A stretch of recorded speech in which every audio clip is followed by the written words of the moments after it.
Today on day 210 is you cannot think your way into a new life without God. You cannot just think your way into a new life without, and others will tell you that you can. You can just use your thoughts and you can control the universe, right? And the universe is this entity that is out there that will direct your path, I guess. But I like to think about the person who created the universe. And then if the universe does, it's because we're going to have God who created the universe be in charge and just kind of bypass the universe. But trust in the Lord with all your heart. Lean not on your own understanding. In all your ways, acknowledge him and he will direct your paths. That comes from Proverbs 35:6, one of the first verses that I memorized as a little kid. Trust in the Lord with all your heart. Lean not on your own understanding in all your ways. In the verse translation that we have today says submit to him instead of acknowledge him, and he will make your path straight. And oh my gosh, if that's what you can do. The grounding here is, Father, I surrender my thinking to your leading today. I surrender my thinking to your leading today, trusting that your understanding is infinitely greater than my own. Trusting that your understanding is infinitely greater than my own. And then infinite me is infinity, right? It goes on and on and on forever. So there is no way that our understanding will ever be greater than God's, but it will be what God wants us to understand and how he wants us to understand it if we are willing to do the things that we are doing, like right now, where we say, what do you want me to notice right now? Because he's trying to give us the understanding and what we would need to do today to make life the best life we can possibly live. So the truth here is self-improvement is real. Believe me, if I would think about the last 30 to 40 years of my life, it has all been a journey of self-improvement. On me becoming a better person than I was before, me moving from knowing to doing. Personality is value, mindset, work matters. But there is a ceiling to what a human thinking alone can produce. It doesn't matter how many books I read, how many, back in the day we used to call them tapes, and I know you guys probably remember the cassette tapes, how many tapes we listened to because we were getting our information there. Or I would say on how many YouTube videos that you swallow in, how many books you read, how many seminars you go to. Everything that you're learning in these processes is coming from a human being. And hopefully that God has then given him the knowledge and the inspiration and the words to say that will affect you. Have you ever been, whether it's to church or even to maybe a seminar, and sometimes you think that the person who's speaking is speaking just to you?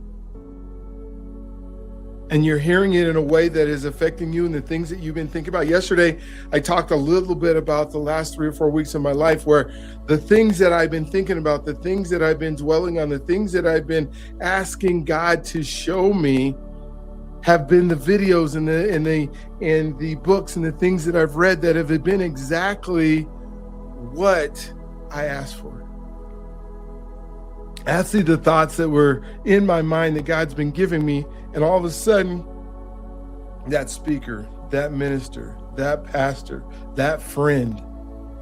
I was with my friend Casper last night, and we were having dinner, and he was telling me about his business, and he was telling me about God has just asked me to love.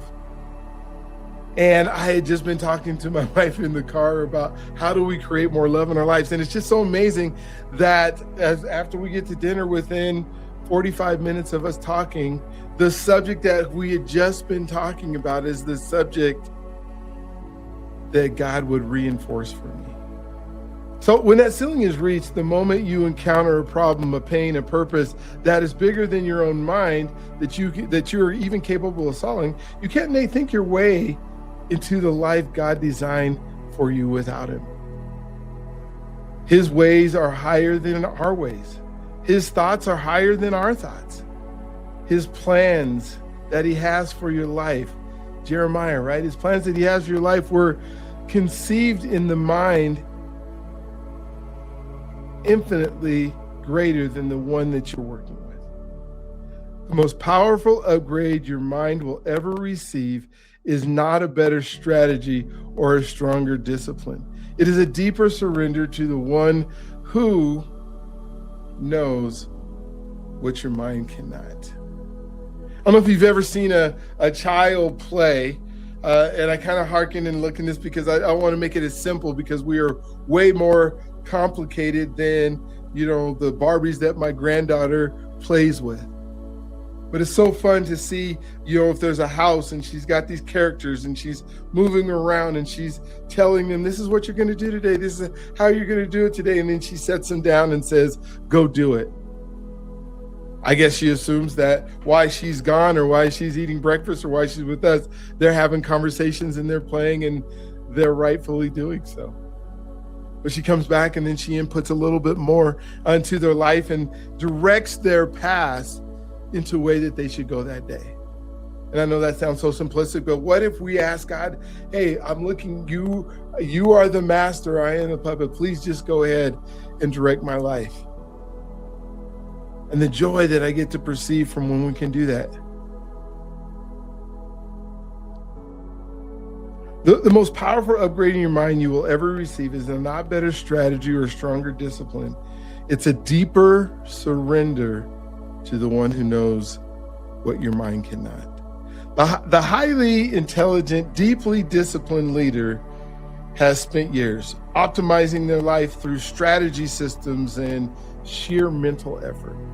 They have read every book, somebody like that, attended every conference and implemented every framework. They are successful by every external measure, but there is a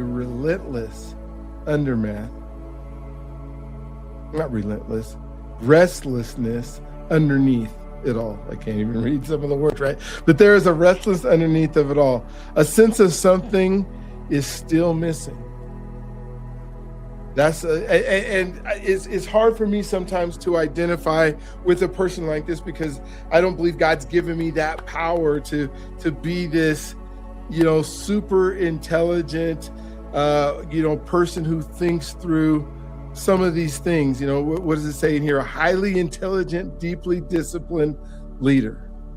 Someone who has all these things and mechanisms going in their mind, but they still seem like they're missing, like they're reaching. And sometimes their mind is so full, they just can't let go and let God, right? Have you ever met anybody like that, right? That has to have the reason every piece fits together. Every framework, they've read every book, right? And they are successful by every external measure, but their restlessness underneath it all, a sense that something is still missing, that the thinking has taken them as far as thinking can go. Then they ask for what's the meaning of life. Then they encounter a season that no strategy can solve. And in the breaking of their own sufficiency, they discover something they could not have found in any framework. The peace, right? Peace, direction, and the clarity that only comes from surrendering their understanding to God. One season of genuine surrender, they go further in 5 years, further than 5 years of self-directed strategy ever took them.